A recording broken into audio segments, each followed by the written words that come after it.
ભારતીય મજદૂર સંઘ અને ભારતીય આંગણવાડી કર્મચારી મહાસંઘ દ્વારા ગાંધીનગરમાં આક્રોશ રેલી માટે પત્રકાર પરિષદ યોજાઈ। ખેડા જિલ્લા ભારતીય મજદૂર સંઘ અને આંગણવાડી કર્મચારી મહાસંઘ દ્વારા ગાંધીનગર ખાતે આક્રોશ રેલી અને જાહેર સભા 4/8/2025 રોજ યોજાશે। ખેડા જિલ્લા ભારતીય આંગણવાડી કર્મચારી મહાસંઘની 550 જેટલી બહેનો આક્રોશ રેલીમાં ભાગ લેશે। રાજ્ય સરકાર સમક્ષ વિવિધ મુદ્દાઓને લઈ ખેડા જિલ્લા આંગણવાડી મહાસંઘ દ્વારા જાહેર સભા યોજાશે। આંગણવાડી બહેનોને બીએલઓની કામગીરીમાંથી મુક્તિ આપી એફઆરએસ સિસ્ટમમાં પડતી તમામ મુશ્કેલીઓ દૂર કરવી, સ્માર્ટફોનની સુવિધા આપી નાસ્તાનો ખર્ચ વધારો કરવો અને પરિપત્ર મુજબ એડવાન્સમાં જમા કરાવવા રકમ એડવાન્સ આપવી જેવા મુદ્દાઓને લઈ ગાંધીનગર ખાતે આક્રોશ રેલી અને જાહેર સભા સત્યાગ્રહ છાવણી ગાંધીનગર ખાતે કરવામાં આવશે। Reporter Sachin Pandya, Nadiad, GPMC news 24/7 live. મારું નામ પટેલ શિલ્પાબેન વિજયભાઈ છે। હું આંગણવાડીમાં અત્યારે ખેડા જિલ્લામાં આંગણવાડી જિલ્લા મંત્રી તરીકે ફરજ બજાવું છું।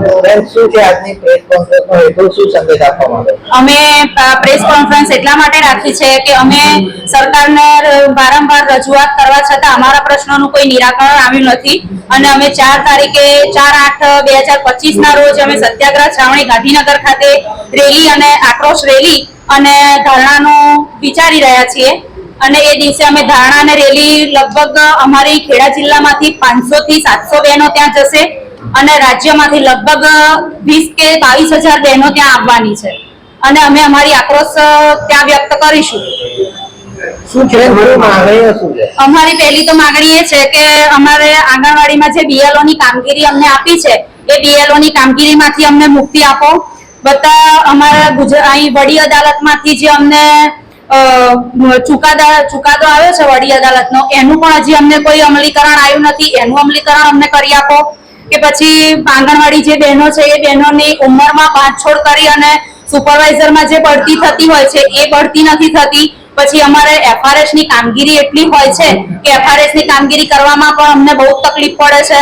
પછી જે અમારું મહેનતાણું હોય છે કે બિલમાં જે પૈસા આપે છે એ પૈસા પણ ઓછા આવે છે। પછી અમારે જે વર્કર અને હેલ્પરની ખાલી જગ્યાઓ પડી છે એ પણ અમારે અંદર પૂરવાની ચાલે છે। એટલે અમે 7 માંગણીઓ લઈ અને ગાંધીનગર સત્યાગ્રહ છાવણી ખાતે અમે રેલી અને ધરણાનું આયોજન કરેલું છે। કઈ તારીખે રેલી અને ધરણા કરવાના છે? અમે 4/8/2025 ના દિવસે સોમવારે અમે ગાંધીનગર સત્યાગ્રહ છાવણી ખાતે ધરણા અને રેલીનું આયોજન કરેલું છે અને અમારા ખેડા જિલ્લામાંથી લગભગ 500 થી 700 બહેનો ત્યાં જવાની છે।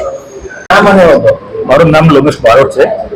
ભારતીય મજદૂર સંઘ ખેડા જિલ્લામાં જિલ્લા મંત્રી તરીકે જવાબદારી છે મારા માથા પર અને આ જે કાર્યક્રમ છે 4 ઓગસ્ટનો જે બેને જણાવ્યું એ મુજબ ભારતીય મજદૂર સંઘ ગુજરાત પ્રદેશ અને ભારતીય આંગણવાડી કર્મચારી મહાસંઘ દ્વારા સરકારની સામે એક આક્રોશ રેલી તરીકે એક આક્રોશ રેલી જાહેર સભાનું આયોજન કરવામાં આવે છે અને એ માટે આ પત્રકાર પરિષદ છે કે અમારું આયોજન શું છે, કઈ માંગણીઓ છે, જેના માટે આ આયોજન કરવાની ફરજ પડી છે અમને, એટલા માટે પત્રકાર પરિષદ બોલાવવામાં આવી છે।